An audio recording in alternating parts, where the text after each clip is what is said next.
Superfast Chhattisgarh और खबर सबसे पहले नारायणपुर से। नारायणपुर में नक्सलियों के खिलाफ सुरक्षा बलों ने बड़ा ऑपरेशन चलाया है। अबूझमाड़ के जंगल में नक्सलियों और जवानों की मुठभेड़ हुई है। घमंडी और कुर्रेवय के जंगल के बीच नक्सलियों के साथ ही मुठभेड़ हुई है। नक्सलियों ने सुरक्षा बलों पर फायरिंग की, जिसका जवाब जवानों ने मुंह तोड़ दिया और मुठभेड़ में कई नक्सलियों के मारे जाने की खबर भी है। वहीं एक नक्सली का शव भी बरामद कर लिया गया है। बस्तर आईजी सुंदर राज पी ने दावा किया है कि जवान सुरक्षित हैं। तो नारायणपुर के डीरियर इलाके में यह मुठभेड़ अभी भी चल रही है। बताया जा रहा है एक नक्सली का शव भी बरामद कर लिया गया, जबकि कई नक्सलियों के ढेर होने की खबर है। खेम नारायण शर्मा हमारे साथ जुड़ गए हैं नारायणपुर से। खेम नारायण, अभी क्या अपडेट है इस मुठभेड़ से जुड़ी हुई?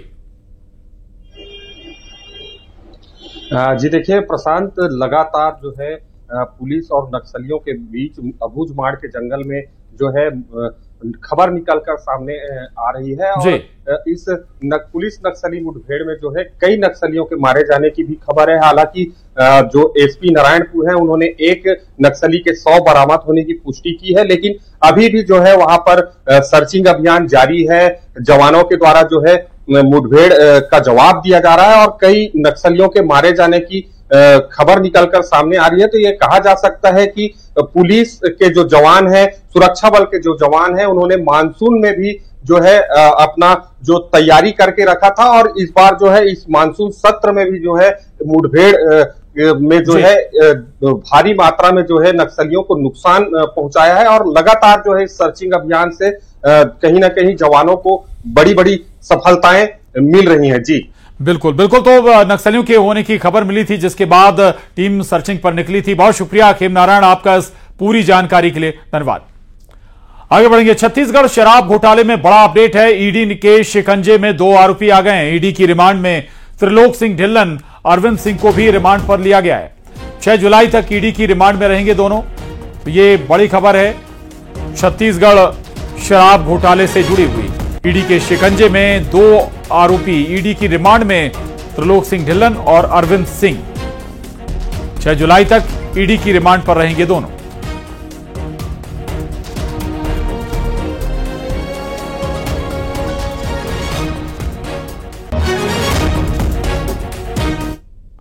और युगल तिवारी हमारे साथ जुड़ गए इस खबर पर। युगल, ईडी की कार्रवाई लगातार जारी है। अब 2 और लोगों की रिमांड ली गई है, पूछताछ होगी, कुछ हो सकता है और कड़ियां खुलें। जी बिल्कुल, देखिए जिस तरह से ईडी के वकील हैं डॉक्टर सौरभ कुमार ने, उन्होंने कहा है कि बहुत सारे जो साक्ष्य हैं, नए एविडेंस हैं वो मिले हैं, डिजिटल साक्ष्य भी उन्हें मिला है और इसी आधार पर जो त्रिलोक सिंह ढिल्लन है और अरविंद सिंह है उनको कस्टोडियल रिमांड पर दिया गया है। और इससे पहले जाकर के कल जेल में जाकर के उनकी फॉर्मल गिरफ्तारी है वो की गई थी और आज उसमें कस्टोडियल रिमांड के लिए आज जेल में आवेदन दिया गया था, जिसे कोर्ट ने स्वीकार कर लिया है और 6 जुलाई तक के उन्हें रिमांड पर लिया गया है और 6 जुलाई को 4 बजे दोनों आरोपियों को फिर से पेश किया जाएगा। और लेकिन बचाव पक्ष के वकील का कहना है कि बार बार एक के बाद एक जो जांच एजेंसियां उन्हें गिरफ्तार कर रही है, पूछताछ कर रही है। इससे पहले भी जेल में जाकर के पूछताछ की गई थी, तो जहां किसी तरह के कोई जो अहम बात सामने नहीं आई थी, लेकिन फिर भी उनको गिरफ्तार किया गया है। और अब इससे पहले ईओडब्ल्यू ने लगभग 9000 पन्ने का जो चालान है वो पेश किया है, तो उसके बाद अब फिर से गिरफ्तारी हुई है। तो यह तय है कि इन दोनों आरोपियों की मुसीबत है बढ़ गई है और चूंकि अब आरोपियों को साबित करना होगा कि इस मामले पे वो निर्दोष हैं, तो ऐसे में अब ईडी है फिर से नए सिरे से पूछताछ कर सकती है और हो सकता है कि नए सबूत मिले, साक्ष्य मिले और इसमें संलिप्तता मिले तो और भी गिरफ्तारी है वो हो सकती है। जी बिल्कुल, शुक्रिया युगल आपका इस पूरी जानकारी के लिए। तो 2 और लोगों की गिरफ्तारी ईडी ने की है।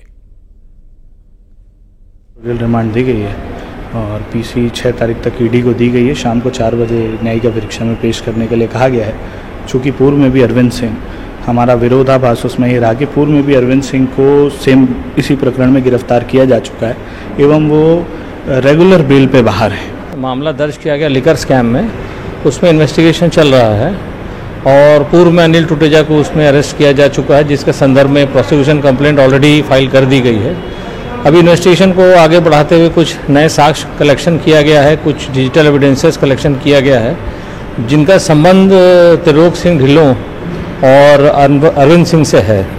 तो इसलिए उनके हमें कस्टोडियल रिमांड की आवश्यकता पड़ी, क्योंकि पूर्व में जब जेल में जाकर उनके स्टेटमेंट रिकॉर्ड किया गए थे तो उनके द्वारा बहुत सहयोगात्मक उत्तर नहीं दिया गया था। लेकिन चूंकि मनी लॉन्ड्रिंग एक्ट में बर्डन ऑफ प्रूफ उल्टा है, एक्यूज का है, तो एक चांस कि भाई हम और भी आपके खिलाफ एविडेंसेस हैं, लोगों ने आपके खिलाफ ये कहा है, ये डिजिटल एविडेंसेस आपके खिलाफ मिले हैं, इसमें उनका क्या मत है। और संसद में हिंदू को लेकर दिए राहुल गांधी के बयान पर छत्तीसगढ़ में बवाल मचा हुआ है। हिंदू संगठनों और बीजेपी ने प्रदेश में जगह जगह प्रदर्शन किया, राहुल गांधी का पुतला फूंका और जमकर नारेबाजी भी की। तो संसद का रिएक्शन सड़कों पर भी दिखा। दुर्ग, बलरामपुर और जगदलपुर में दरअसल राहुल गांधी के बयान के खिलाफ यह प्रदर्शन।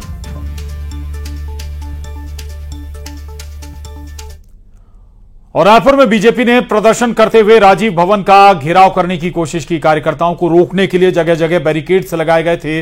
बीजेपी कार्यकर्ता बैरिकेड्स पर चढ़ गए और विरोध प्रदर्शन किया। इस दौरान उन्होंने भारत माता जय के नारे भी लगाए। पुलिस ने कार्यकर्ताओं को रोकने की कोशिश की। इस दौरान कार्यकर्ताओं ने राहुल गांधी मुर्दाबाद के नारे लगाए।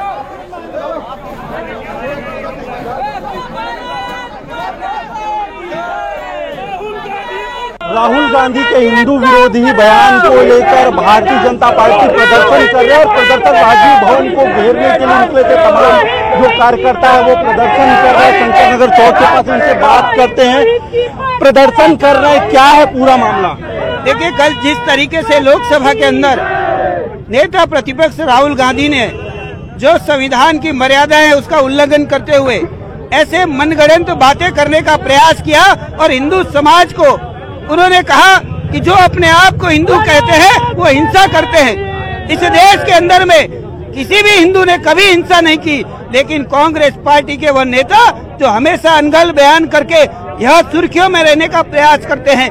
संविधान के अंदर जो लिखा हुआ है उसके विपरीत उन्होंने संसद के अंदर बयानबाजी की है। पूरे देश के अंदर में राहुल गांधी के खिलाफ में लोग सड़कों पर है, उसको नेता प्रतिपक्ष से कांग्रेस हटाए और इसको संसद सदस्यता खत्म करे, यह हम सबकी मांग है। निश्चित रूप से हम हिंदू समाज की आहत हुई है। लगातार राहुल गांधी किसी न किसी कारण से एक अल्पसंख्यक समाज को अपने वोट बैंक के रूप में इस्तेमाल करते हैं और उसके लिए वो हम हिंदू समाज को हमेशा बदनाम करने की साजिश रखते हैं। आज हम लोग राहुल गांधी जी को चेतावनी देते हैं कि अगर राहुल गांधी जी सार्वजनिक माफी अगर नहीं मांगते हैं तो आने वाले समय में युवा मोर्चा और भारतीय जनता पार्टी उग्र आंदोलन के लिए बाध्य रहेगी। और मांगे क्या क्या है सरकार से आप लोग? हमारी तो एक स्पष्ट मांग है अभी के समय में सरकार से कि राहुल गांधी जी के ऊपर कड़क एक्शन लिया जाए, क्योंकि वो देश को कहीं ना कहीं देखा जाए तो हिंदू और मुसलमानों में बांटते जा रहे हैं और ये शुरुआत से राहुल गांधी और कांग्रेस पार्टी करती आ रही है। उसी के विरोध में आज भारतीय जनता युवा मोर्चा द्वारा कांग्रेस के खिलाफ प्रदर्शन किया गया। और रायपुर से आकाश शुक्ला हमारे साथ जुड़ रहे हैं। आकाश, राहुल गांधी का संसद में दिया किसी भी संदर्भ में बयान दिया गया हो, लेकिन उसका अर्थ कुछ और निकल आया और शायद अगर कहें तो बीजेपी को घेरने का फिर मौका मिल गया कांग्रेस को। आकाश जी बिल्कुल, राहुल गांधी ने संसद में जो बयान दिया था उसके बाद छत्तीसगढ़ में भी लगातार राजनीति गरमाई और सुबह से ही बड़े बड़े जो नेता थे भाजपा के उनका बयान लगातार सामने आता रहा। डिप्टी सीएम अरुण साव ने इसकी निंदा की, वहीं राजेश मूणत ने भी इस बयान को निरर्थक बताया। वहीं दोपहर को भारतीय जनता पार्टी और युवा मोर्चा ने साथ मिलकर प्रदर्शन किया। लगातार ये प्रदर्शन चलता रहा, मरीन ड्राइव से प्रदर्शन होता हुआ राजीव भवन तक गया। इस दौरान राहुल गांधी के खिलाफ लगातार नारे लगते रहे और पुतला भी फूंका गया। भारतीय जनता पार्टी के कार्यकर्ताओं की मांग थी कि राहुल गांधी जिस तरीके से हिंदू समाज को टारगेट करते रहे हैं, ऐसे में उन पर कार्रवाई होनी चाहिए। इस तरीके के आरोप भारतीय जनता पार्टी के जो तमाम कार्यकर्ता है वो लगाते रहे। बड़ा प्रदर्शन था। राजीव गांधी जो कांग्रेस मुख्यालय उसको घेरने के लिए पहुंचे थे। तमाम जो पुलिस बल इस दौरान मौजूद थे बैरिकेड को तोड़कर प्रदर्शन करते नजर आए। वही राहुल गांधी का पुतला भी फूंका गया। भारतीय जनता पार्टी के कार्यकर्ताओं की मांग थी कि इस पर कड़ी कार्रवाई होनी चाहिए और कांग्रेस को माफी मांगने की बात भी भारतीय जनता पार्टी के कार्यकर्ताओं ने कही है। जी चलिए, बहुत शुक्रिया आकाश आपका इस पूरी जानकारी के लिए, धन्यवाद। आगे बढ़ेंगे। मुख्यमंत्री विष्णुदेव साय ने वाणिज्य और उद्योग विभाग के सिंगल विंडो पोर्टल का शुभारंभ किया। इस मौके पर वाणिज्य एवं उद्योग मंत्री लखनलाल देवांगन के साथ ही विभाग के अफसर भी मौजूद रहे। सिंगल विंडो पोर्टल से छत्तीसगढ़ में अब उद्योगों की स्थापना में व्यापारियों को आसानी होगी। 15 विभागों के 100 से ही अधिक सेवाएं इस विंडो सिस्टम से एकीकृत हैं।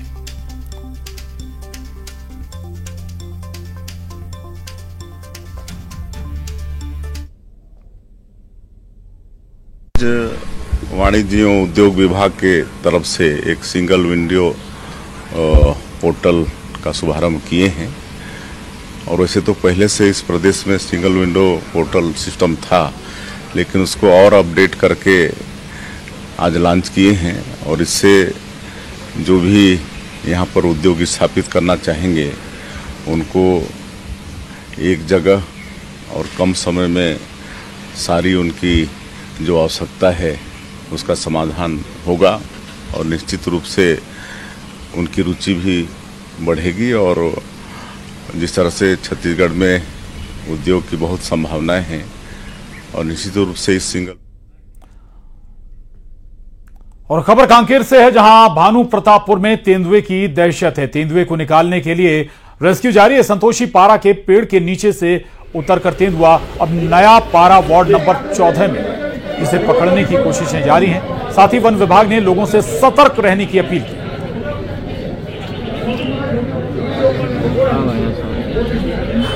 ये तस्वीरें देख रहे हैं आप, कांकेर से तस्वीरें सामने आई हैं जहां एक तेंदुआ पेड़ पर चढ़ गया। हालांकि उसे रेस्क्यू करने के प्रयास जारी हैं। भानु प्रतापपुर, कांकेर के भानु प्रतापपुर में तेंदुआ की दहशत बनी हुई है। तेंदुए को निकालने के लिए कोशिशें की जा रही हैं। संतोषी पारा के पेड़ के नीचे उतरकर तेंदुआ नया पारा वार्ड नंबर 14 में पहुंच गया है, जिसे पकड़ने के प्रयास किए जा रहे हैं। जाल लगाया गया है ताकि रेस्क्यू कर उसे कहीं दूसरी जगह ले जाया जा सके। लोगों में दहशत बनी हुई है कि कहीं वो बच्चों पर या लोगों पर हमला ना कर दे। वन विभाग ने लोगों से सतर्क रहने की अपील भी की है। तेंदुआ दरअसल रहवासी क्षेत्र में पहुंच गया और तेंदुए के पहुंचने से लोगों में डर बना हुआ है, दहशत बनी हुई है। प्रयास किए जा रहे हैं। वन विभाग लगातार कोशिशें कर रहा है वहां से तेंदुए को रेस्क्यू करने के लिए। और खेम नारायण शर्मा हमारे साथ जुड़े हुए इस खबर पर। खेम, क्या बता रहा है वन विभाग, क्या स्थिति अभी, कहां पर है एग्जैक्ट तेंदुआ और कैसे क्या क्या कोशिशें हो रही तेंदुए को पकड़ने के लिए? जी देखिए, आज सुबह 8 बजे से जो है भानु प्रतापपुर में काफी दहशत का माहौल बना हुआ है और कांकेर जिले के अमूमन सभी रिहायशी इलाकों में जो है वन्य प्राणियों का अब पैठ सा होने जा रहा है, क्योंकि अधिकांश जो रिहायशी इलाके हैं वहां पर वन्य प्राणियों का आने जाने का जो सिलसिला है वो लगातार चल रहा है। वो उसी क्रम में जो है भानु प्रतापपुर के बस स्टैंड के पीछे जो संतोषी पारा है वहां पर आज सुबह 8 बजे एक पेड़ में चढ़े तेंदुए को देखा गया। उसके बाद से जो है वहां का माहौल दहशत से भर गया है और उसको देखने के लिए भी लोगों की भीड़ जुट गई। वन विभाग को सूचना दी गई। वन विभाग जो है वहां पहुंचती है मौके पर और वन विभाग की जो टीम है वो लोगों से जो है अपील भी करती है कि आप अपने अपने घरों के अंदर रहें। उसके बाद भी जो है लोग अपने छतों पर चढ़ चढ़कर जो है तेंदुए को देखने और वीडियो बनाने की कोशिशों में लगे रहे और अब शाम तक भी जो है तेंदुआ जो है उस पेड़ पर ही बैठा रहा। जब एक्सपर्ट जो है ट्रैंक्विलाइज करने के लिए जो पहुंचा था उसके द्वारा जब एक शॉट जो है तेंदुए पर लगाया तो तेंदुआ एक शॉट लगने के बाद जो है पेड़ के नीचे जरूर उतर गया है, लेकिन अभी भी दहशत इसलिए है क्योंकि अब तेंदुआ जो है पेड़ के नीचे से उतर गया है और एक वार्ड से दूसरे वार्ड में घूमते हुए नजर आ रहा है, जिसके कारण से जो बाहर निकले हुए लोग हैं उनको कहीं ना कहीं कुछ अप्रिय घटना न घटे इसका ध्यान जो है वन विभाग भी रख रहा है और पुलिस विभाग भी वहां पर तैनात है। तो कहीं ना कहीं अभी भी जो है रेस्क्यू जारी है और रेस्क्यू जो है अब रात हो चुकी है, तो रेस्क्यू में कहीं ना कहीं रात को परेशानी होगी, लेकिन फिर भी जो है वन विभाग और पुलिस की टीम की निगाहें बनी हुई हैं। जी नारायण, आसपास वन क्षेत्र है, कैसे यहां तक पहुंचा ये? जी देखिए, कांकेर जिला जो है वन आच्छादित जिला है। यहाँ पर कई पहाड़ियां हैं, कई जंगल हैं, जहाँ पर वन्य प्राणियों का निवास स्थल है, और उस जंगल से जो है भोजन पानी की तलाश में जो है ये वन्य प्राणी जो है रिहायशी इलाकों की ओर आते हैं, खाने की तलाश में इस तरह के जानवर पहुंच जाते हैं। बहुत शुक्रिया खेम नारायण पूरी जानकारी के लिए।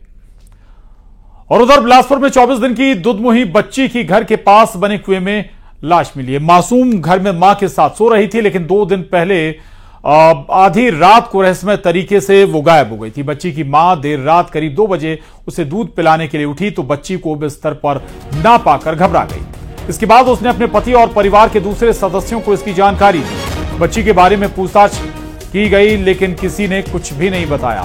पुलिस ने बताया कि घर का एक ही दरवाजा है और छत का रास्ता है। जिस कमरे में महिला और बच्ची सो रही थी उसका दरवाजा महिला ने ही खुद बंद किया था। उसकी नींद खुली तब बच्ची गायब मिली, लेकिन कमरे का दरवाजा बंद मिला।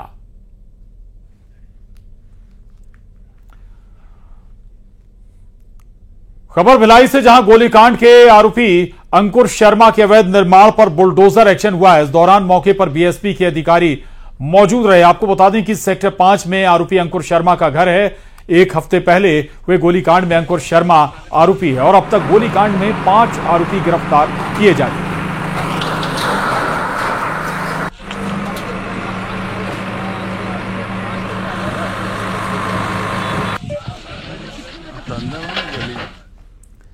और बारिश के बाद अब मौसमी बीमारियों ने पैर पसारना शुरू कर दिया है। छत्तीसगढ़ में डायरिया के मामले लगातार बढ़ रहे हैं। 2 तस्वीरें देखिए आप, बिलासपुर और बलौदा बाजार दोनों जगहों से डायरिया के मामले लगातार सामने आ रहे हैं। डायरिया के बढ़ते मामलों को लेकर स्वास्थ्य विभाग भी अलर्ट मोड पर है। सूचना पर स्वास्थ्य विभाग की टीम जांच कर रही है। साथ ही लोगों से भी सावधान रहने की अपील की जा रही है। इसमें से अब ये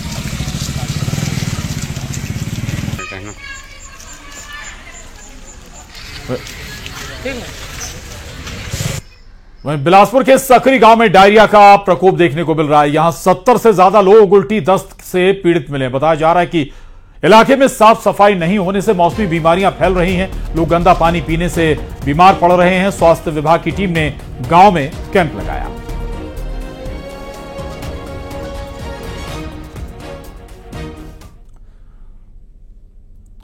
उधर बलौदा बाजार में एक बार फिर डायरिया पैर पसारने लगा है। तुरमा गांव में 108 लोग डायरिया से पीड़ित मिले हैं, जिसके बाद स्वास्थ्य विभाग में हड़कंप मच गया है। डायरिया को लेकर स्वास्थ्य विभाग एक्टिव मोड में है। सीएमएचओ, एसडीएम समेत बड़े अधिकारी गांव में पहुंचे। बताया जा रहा है कि बीते महीने पलारी गांव में भी डायरिया के मामले सामने आए।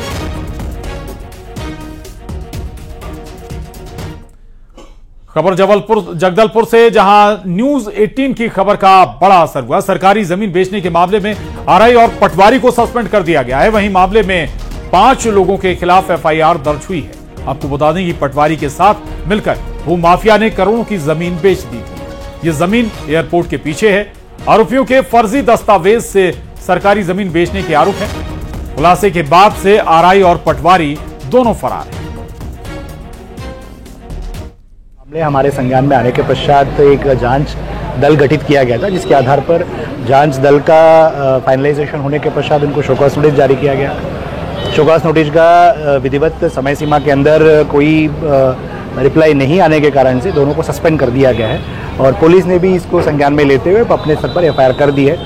मैं पूरी तरह से आशान्वित हूँ कि जो भी गलत किए हैं उनके खिलाफ सख्त कार्रवाई से सर्वप्रथम।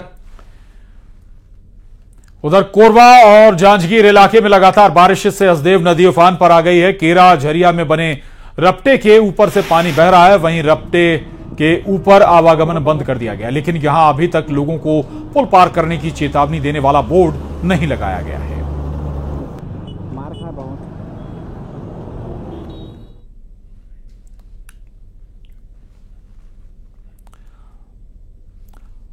और अब रुक करेंगे टॉप 20 का।